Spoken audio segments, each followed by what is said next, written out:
बिस्मिल्लाहिर्रहमानिर्रहीम। अस्सलाम वालेकुम। मेरा नाम डॉक्टर बख्त है। मैं इस्लामाबाद इंटरनेशनल हॉस्पिटल में इंटरनल मेडिसिन के डिपार्टमेंट में काम कर रहा हूँ। उम्मीद है आप सब खैरियत से होंगे। आज का हमारा टॉपिक है याददाश्त की कमज़ोरी यानी मेमोरी इम्पेयरमेंट। एक कॉमन प्रॉब्लम है जनरल पॉपुलेशन में। वो कंप्लेन करते हैं कि उनकी याददाश्त कमज़ोर हो जाती है, उनको रोज़मर्रा की चीज़ें याद नहीं रहती और वो अपना डेडलाइंस याददाश्त की कमज़ोरी की वजह से मिस करते हैं।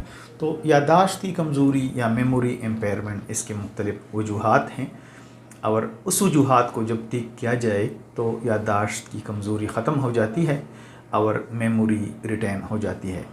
मगर इसमें दो किस्म की कमज़ोरी है जो मेमोरी इम्पेयरमेंट है। जब ये सीवियर हो जाए तो इसको फिर डिमेंशिया कहते हैं। तो दो किस्म के वजूहात हैं। वो किस्म के हैं जो रिवर्सिबल हैं, जिसको दवाइयों की वजह से रिवर्स किया जा सकता है और पेशेंट्स कम्प्लीटली ट्रीट होता है। एक है इर्रिवर्सिबल काजेज़, वो वजूहात जो हम रिवर्स नहीं कर सकते मगर फिर भी दवाइयों की वजह से और लाइफस्टाइल मॉडिफिकेशन की वजह से उनमें काफ़ी इम्प्रूवमेंट हो जाती है, यानी काफ़ी बेहतरी आ जाती है। तो जो वजूहात रिवर्सिबल हैं उनमें है लैक ऑफ स्लीप, यानी जो मरीज़ अपना स्लीप पूरा नहीं करते 7 से 8 घंटे तक इंसोम्निया की वजह से या बिज़ी स्केड्यूल की वजह से, तो उनको भी याददाश्त की कमज़ोरी हो सकती है। और जब वो अपना नींद पूरा करते हैं 7-8 घंटे गुड क्वालिटी ऑफ स्लीप, तो फिर उनकी याददाश्त ठीक हो जाती है। इस तरह एंग्जाइटी, डिप्रेशन यानी जहनी तनाव की बीमारी, इसकी वजह से भी याददाश्त काफ़ी अफेक्टेड होती है और उस पर बहुत ज़्यादा असर पड़ता है। तो जब डिप्रेशन का इलाज किया जाए, जहनी तनाव का इलाज किया जाए, अपना वर्क कम किया जाए और अपने लाइफ में एंटरटेनमेंट, रेगुलर एक्सरसाइज, ये चीज़ें इंक्लूड किए जाएं, अपनी सोशल कनेक्टिविटी ज़्यादा की जाए क्वालिटी फ्रेंड्स के साथ, तो इसकी वजह से भी डिप्रेशन ख़त्म हो जाती है और याददाश्त की बीमारी ख़त्म हो जाती है। तो जो भी ये मसाइल है उनका इलाज मुमकिन है। इसके साथ और काजेज़ ये हैं न्यूट्रिशनल डिफिशेंसी। जिन लोगों को विटामिन B1, विटामिन B12 की डिफिशेंसी होती है उनकी फूड में, तो उनको भी याददाश्त की कमज़ोरी हो जाती है। तो जब हम इन न्यूट्रिएंट्स सप्लीमेंट्स में दे देते हैं या वो खुराक हम इंक्लूड कर देते हैं उनके रोज़मर्रा खुराक में, तो उससे भी याददाश्त की कमज़ोरी जो है ख़त्म हो जाती है और नॉर्मल मेमोरी रिटेन हो जाती है। इस तरह रेगुलर एक्सरसाइज के साथ याददाश्त में काफ़ी बेहतरी आ जाती है।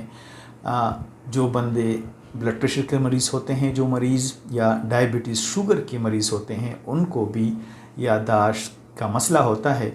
तो जब प्रॉपरली हाइपरटेंशन, जो हाई ब्लड प्रेशर की बीमारी है या शुगर की बीमारी है, जब उसका पूरा इलाज किया जाए तो इससे भी याददाश्त की कमज़ोरी रोक भी सकती है और ट्रीट भी की जाती है। इस तरह एक बीमारी है जिसको हाइपोथायराइडिज्म कहते हैं।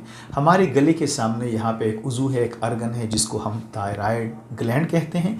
इससे एक ख़ास किस्म का केमिकल खारिज होता है जिसको हम थायरोक्सिन कहते हैं। कभी कभी इस तरह हो जाता है कि ये केमिकल नॉर्मल अमाउंट में पैदा नहीं होता, इसको हाइपोथायराइडिज्म कहते हैं। इसी वजह से भी याददाश्त कमज़ोर हो जाती है।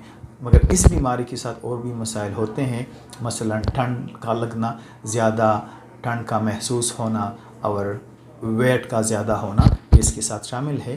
तो जिन लोगों को याददाश्त की कमज़ोरी है, हम पहले इस तरह करते हैं कि उनसे पूरी हिस्ट्री ले लेते हैं कि उनकी स्लीप हाइजीन कैसी है, वो आया 7-8 घंटे क्वालिटी स्लीप लेते हैं या नहीं, उनको स्लीप में, नींद में कोई प्रॉब्लम तो नहीं होती। एक बीमारी है जिसको हम स्लीप एपनिया कहते हैं, जिनका सांस रुक जाता है दरमियान में फ्यू सेकंड्स के लिए और रात को वो खराटे लेते हैं जिसको स्नोरिंग कहते हैं। इसकी वजह से भी स्लीप काफ़ी डिस्टर्ब होती हैं। जब स्लीप एपनिया का इलाज हम कर देते हैं मरीज़ का, तो इससे भी उनकी क्वालिटी स्लीप अच्छी हो जाती है और उनकी याददाश्त बेहतर हो जाती है। तो जो भी पेशेंट आते हैं, पहले हम उनकी हिस्ट्री लेते हैं कि आया उनका खुराक तो गैर मुतवाज़िन नहीं है या उनका स्लीप तो डिस्टर्ब नहीं है। इसके साथ हम कुछ इन्वेस्टिगेशन करते हैं जिनमें हम विटामिन B12 का लेवल मालूम करते हैं खून में। और इस तरह जो हमने बताया कि थायराइड जो यहाँ से थायराइड अर्गन से खारिज होता है, इसको हाइपोथायराइडिज्म कहते हैं। तो हम थायराइड थायरोक्सिन का लेवल भी ब्लड में मालूम करते हैं और इससे हमें पता चलता है कि विटामिन B12 या थायराइड हार्मोन की डिफिशिएंसी की वजह से तो याददाश्त की कमज़ोरी नहीं है। तो ये सारी चीज़ें जब हम डिग आउट करते हैं तो हमें पता चल जाता है कि याददाश्त की कमज़ोरी का मसला क्यों है। इस तरह बीमारियां हैं जो रिवर्सिबल नहीं है, जिनमें एक सीनाइल डिमेंशिया है जो एज के साथ होता है, आपको एल्डर पॉपुलेशन में होता है, और इनमें एक अल्जाइमर डिजीज़ है जो मोस्ट कॉमन है। इसका भी इलाज के साथ काफ़ी बेहतरी आती है, मगर इसमें ये होता है कि मरीज़ के ब्रेन में एबनॉर्मल प्रोटीन पैदा हो जाते हैं, इसकी वजह से अल्जाइमर डिजीज़ होती हैं, मगर फिर भी मेडिकेशन की वजह से उनमें काफ़ी बेहतरी आ जाती है। तो बॉटम लाइन ये है कि याददाश्त की कमज़ोरी जो है एक ट्रीटेबल डिज़ीज़ है। जिन लोगों को याददाश्त की कमज़ोरी है वो उनको ज़रूर डॉक्टर के यहाँ जाना चाहिए कि इसकी वजह मालूम हो सके। तो जिस तरह हमने बताया कि स्लीप का हाइजीन बेहतर हो, 7-8 घंटे क्वालिटी ऑफ स्लीप हो, जिन लोगों को स्नोरिंग खराटे का मसला हो तो उसका इलाज कर लें, एनीमिया हो, जिनको खून की कमी हो या जिनको शुगर हो, हाई ब्लड प्रेशर की बीमारी हो, उनका इलाज करें, तो इससे याददाश्त की बीमारियां ख़त्म हो जाती हैं। इस तरह विटामिन B1 और विटामिन B12 का ऑप्टिमम अमाउंट में जब हम लेंगे तो इससे हमारी याददाश्त की कमज़ोरी ख़त्म होगी। तो जब मरीज़ हमारे पास आता है, हम हिस्ट्री लेते हैं, उनका विटामिन B1 B12 लेवल मालूम करते हैं, उनका थायराइड हार्मोन लेवल मालूम करते हैं, फिर अगर जो डिफिशिएंसी है तो इसका हम सप्लीमेंट देते हैं, तो इससे काफ़ी बेहतरी आ जाती है। बाज़ केसेस में जब सीनाइल डिमेंशिया है, कोई और मसला है जिनमें याददाश्त बहुत ज़्यादा ख़राब हो जाती है, जिनको हम डिमेंशिया कहते हैं, हर मेमोरी एम्पेयरमेंट जो है, जो याददाश्त का मसला है, उसको हम डिमेंशिया नहीं कहते। जो रिवर्सिबल काजेज़ हैं वो तो रिवर्स हो जाते हैं, मगर बाज़ डिमेंटिक पेशेंट होते हैं जिनमें क्रानिक डिजीज़ होते हैं, जिनको स्ट्रोक हो चुका होता है, फालज हो चुका होता है, ख़ासकर वो अफराद जिनको रिपीटेड स्ट्रोक होता है, बार बार उनको फालज होता है, तो उनमें काफ़ी याददाश्त की कमज़ोरी होती है। तो फिर इसमें हम क्या करते हैं कि इसकी दवाइयाँ भी देते हैं, उनको एजुकेट भी करते हैं फैमिली वालों को, क्योंकि एक पेशेंट जो होते हैं अगर बाहर जाते हैं तो अपना रास्ता खो देते हैं, अगर ड्राइव करते हैं तो गलत रास्ते पे चले जाते हैं, तो हम बहुत केयरफुल होते हैं उनके बारे में कि कोई उनको एक्सीडेंट ना हो जाए। तो वो तो डिमेंटिक केसेस होते हैं, मगर फिर भी उसका इलाज मुमकिन है। तो ये चंद बातें थी कि हमने बता दी याददाश्त के हवाले से, मेमोरी एम्पेयरमेंट के हवाले से।